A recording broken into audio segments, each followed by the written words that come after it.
ایران سے مذاکرات کے لیے کوئی نئی تاریخ نہیں دی، جنگ بندی یا مذاکرات کے لیے وقت کی کوئی پابندی نہیں۔ امریکی صدر ٹرمپ نے کہا جنگ بندی کے لیے کوئی ٹائم فریم مقرر نہیں، نہ کوئی جلدی ہے۔ لوگ کہتے ہیں مڈ ٹرم وجہ سے معاملہ ختم کرنا چاہتا ہوں، یہ سچ نہیں ہے۔ اس سے پہلے ٹرمپ نے جمعے کو دوسرے دور کا اندیا دیا تھا، اگلے 36 سے 72 گھنٹے اہم قرار دیے تھے۔ صدر ٹرمپ نے ایران کے ساتھ سیز فائر کے لیے کوئی ڈیڈ لائن طے نہیں کی۔ ترجمان وائٹ ہاؤس کیرولین لیوٹ نے کہا وقت کا تعین خود کمانڈر ان چیف کریں گے، امریکہ کی شرائط میں نرمی نہیں ہوگی۔ جنگ بندی ہے مگر آپریشن کامیابی سے جاری ہے۔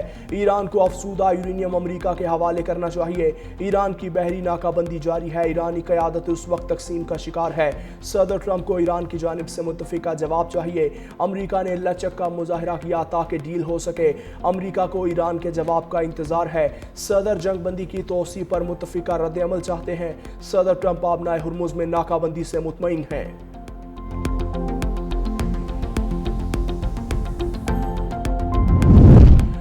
ہرمز ناکہ بندی کے دوران امریکہ میں ایک اور بڑی تبدیلی، امریکہ کے زیر وزیر بحریہ جان سی فیلن کو اچانک عہدے سے برطرف کر دیا، ہنگ کاؤ کو قائم مقام سیکرٹری آف نیوی مقرر کر دیا۔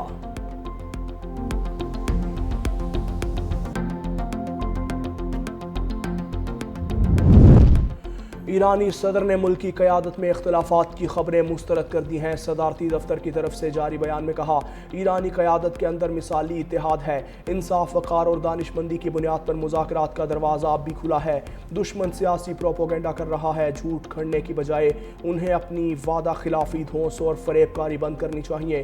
ایرانی صدر مسعود پزشکیان نے کہا وعدوں کی خلاف ورزی، ناکہ بندی اور دھمکیاں حقیقی مذاکرات کی راہ میں بڑی رکاوٹیں ہیں۔ دنیا آپ کی منافقانہ کھوکھلی باتوں، دعووں اور عمل میں تضاد دیکھ رہی ہے۔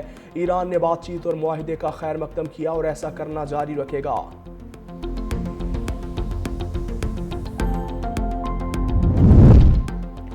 ایران جنگ بندی کے لیے پاکستانی کوششوں کو سراہتا ہے۔ ایرانی وزارت خارجہ کے ترجمان اسماعیل بقائی نے کہا اس بات پر زور دیا کہ ایران کے قومی مفادات اور سلامتی کے تحفظ کے لیے ضروری اقدامات کر رہے ہیں۔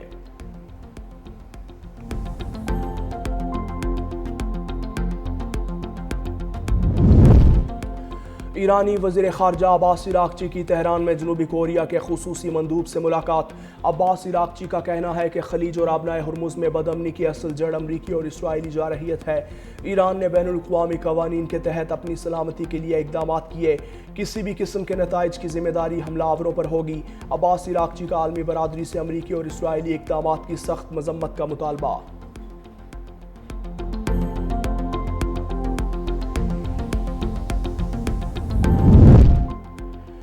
اسلام آباد ریڈ زون میں قائم وزارتوں کے دفاتر کا عملہ آج بھی گھر سے کام کرے گا۔ وفاقی آئینی عدالت اور اسلام آباد ہائی کورٹ بھی بند۔ راولپنڈی اسلام آباد میں سیکیورٹی کے غیر معمولی انتظامات۔ اسلام آباد میں ریڈ زون ہر قسم کی ٹریفک کے لیے بدستور بند ہے۔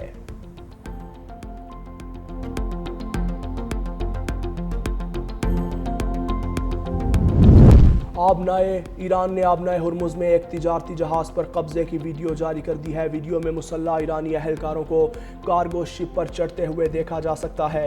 ایران نے گزشتہ روز آبنائے ہرمز میں 2 جہازوں کو تحویل میں لیا۔ ادھر امریکی سینٹرل کمانڈ نے کہا کہ امریکی فورسز نے آبنائے ہرمز میں 31 جہازوں کو ری ڈائریکٹ کر دیا، کچھ جہازوں کو بندرگاہوں کی جانب واپس بھیجا، ان میں زیادہ تر آئل ٹینکرز شامل ہیں۔ تمام جہازوں نے امریکی فورسز کی ہدایات پر عمل کیا۔ ایرانی بندرگاہوں کی ناکہ بندی کرنے کے آپریشن میں 10,000 سے زائد فوجی، 17 جنگی جہاز اور 100 سے زیادہ طیارے شامل ہیں۔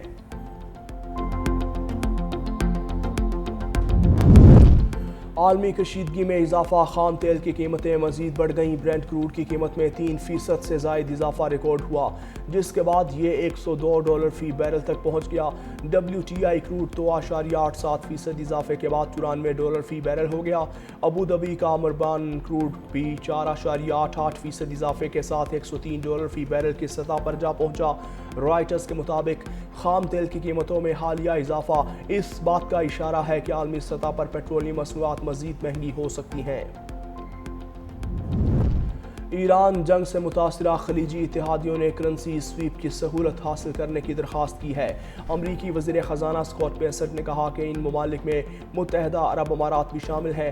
کرنسی سویپ کا مقصد امریکہ میں اتحادی ممالک کے اثاثوں کی اچانک اور بے ہنگم فروخت کو روکنا ہے۔ کرنسی سویپ کے تحت امریکی محکمہ خزانہ کسی ملک کو عارضی طور پر ڈالر فراہم کرتا ہے اور بدلے میں اس کی کرنسی لیتا ہے تاکہ مالیاتی نظام میں استحکام برقرار رہے۔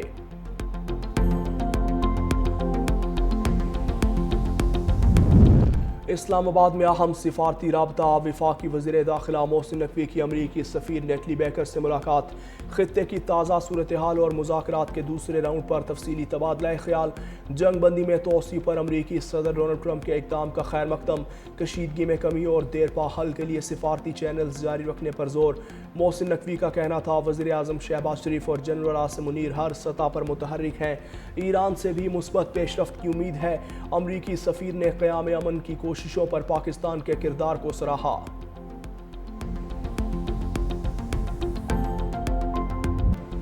صہیونی فوج کی جنگ بندی کی خلاف ورزیاں جاری ہیں۔ جنوبی لبنان پر حملہ کر کے صحافی سمیت 5 افراد کو شہید کر دیا۔ اسرائیلی فوج کا وادی بقا میں ڈرون حملہ کر کے حزب اللہ کے 2 ارکان کو شہید کرنے کا دعویٰ۔ عرب میڈیا کے مطابق اسرائیلی فوج کے حملوں میں لبنانی صحافی ام الخلیل بھی جان کی بازی ہار گئیں۔ ام الخلیل کی لاش تباہ عمارت کے ملبے سے ملی۔ جنوبی لبنان کے قصبے الخیام سمیت مختلف علاقوں میں منظم بمباری کی گئی۔ توپ خانے کا استعمال کیا۔ رہائشی عمارتوں کو بلڈوزر کے ذریعے مسمار کر دیا۔ مساجد کو بھی نشانہ بنایا۔ حزب اللہ کی جوابی کارروائی۔ اسرائیلی فوجی گاڑی پر ڈرون حملہ کر دیا۔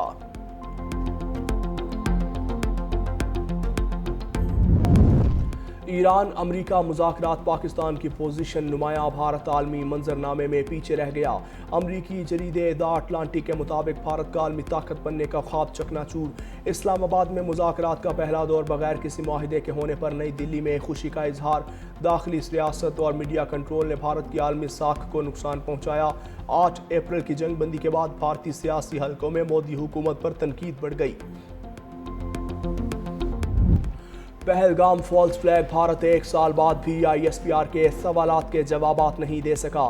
ڈائریکٹر جنرل ISPR نے پہلگام فالس فلیگ پر ایک خصوصی بریفنگ میں چند سوالات اٹھائے تھے۔ DG ISPR lieutenant general Ahmed Sharif Chaudhry نے 30 اپریل 2025 کو بریفنگ کے دوران پہلگام فالس فلیگ سے پردہ اٹھایا تھا اور کہا تھا کہ پہلگام کسی بھی پاکستانی قصبے سے 200 کلومیٹر سے زیادہ دور ہے۔ جائے وقوع سے پولیس اسٹیشن تک پہنچنے میں کم از کم آدھا گھنٹہ لگتا ہے۔ FIR کے مطابق 10 منٹ میں پولیس کا پہنچنا اور واپس آ کر رپورٹ درج کرنا سوالیہ نشان ہے۔ بھارتی انٹیلیجنس کو واقعے کی پیشگی اطلاع نہیں تھی، لیکن واقعے کے فوراً بعد 10 منٹ میں یہ دعویٰ سامنے آ گیا کہ حملہ آور سرحد پار سے آئے تھے۔ پہلگام فالس فلیگ پر بھارت کے اندر سے بھی آوازیں اٹھ رہی ہیں۔ DG ISPR نے بھارتی فالس فلیگ کے ڈرامے کو بے نقاب کیا۔ لاہور میں روٹی کی قیمتوں کے حوالے سے پنجاب حکومت اور نان بائی ایسوسی ایشن عہدیداروں کے درمیان مذاکرات بلا نتیجہ ختم۔ روٹی کی قیمت 20 روپے برقرار۔ صدر متحدہ نان روٹی ایسوسی ایشن نے کہا حکومت موجودہ حالات میں روٹی کی نئی قیمت کا نوٹیفیکیشن جاری کرے۔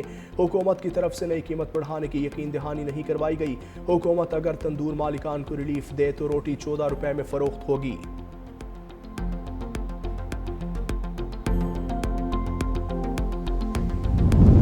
پنجاب میں زرعی اور معاشی خوشحالی کے لیے اہم قدم۔ وزیر اعلیٰ پنجاب مریم نواز نے اپنا کھیت اپنا روزگار اسکیم پورٹل لانچ کر دیا۔ بے زمین دیہاتیوں کے لیے تقریباً 160 ارب روپے مالیت کی اراضی مختص۔ پانی اور زرخیزی کو مد نظر رکھ کر ہزاروں زرعی لاٹس کی نشاندہی۔ پنجاب اور چولستان میں مجموعی طور پر لاکھوں خاندان مستفید ہوں گے۔ کامیاب امیدواروں کو 25 سے 40 لاکھ مالیت تک زمین اور فی ایکڑ 50,000 سے 2.5 لاکھ روپے تک گرانٹ دی جائے گی۔